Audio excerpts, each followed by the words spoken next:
5 تا از بهترین روش‌های درمان خانگی کبد چرب. هلو گایز، چطورید بچه‌ها؟ توی این قسمت میپردازیم به 5 تا از روش‌های درمان خانگی کبد چرب. کبد چرب یکی از مشکلات رایج جامعه ما هستش که با تغییرات سبک زندگی و رژیم غذایی نامناسب به وجود میاد. با استفاده از روش‌هایی که داخل ویدیو بهتون میگیم میتونید که با استفاده از اونو کبد چرب خودتون رو داخل خونه درمان بکنید. اولین مورد مصرف میوه و سبزیجاته که یکی از راه‌های مؤثر در درمان کبد چرب افزایش مصرف میوه‌ها و سبزیجاته که این مواد غذایی به علت آنتی‌اکسیدان‌هایی که دارن باعث میشه که کبد چرب شما از بین بره.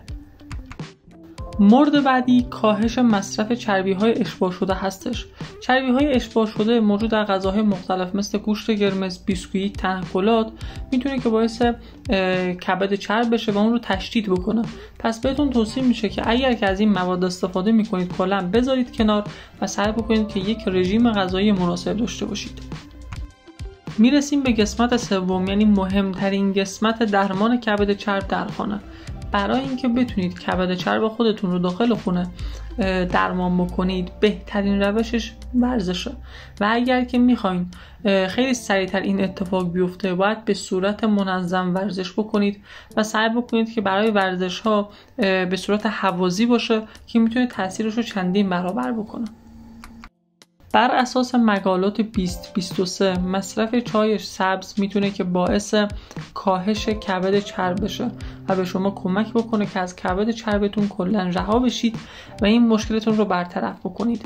پس حتما بهتون پیشنهاد میکنم که روزانه 2 الی 3 فنجان چای سبز مصرف بکنید که این مشکلتون برطرف بشه.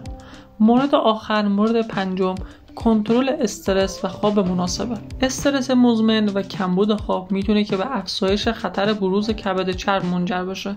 بنابراین برنامه‌ریزی برای کاهش استرس و ایجاد یک روال خواب منظم بسیار مهمه و میتونید که از روش‌هایی مثل مدیتیشن، تمرین یوگا، تکنیک‌های تنفس عمیق و ایجاد یک محیط خواب مناسب استفاده بکنید تا بتونیم که اگر که امکان ابتلا به شرایط بیماری کبد چرب رو داریم ازش جلوگیری بکنیم و به این بیماری مبتلا نشیم.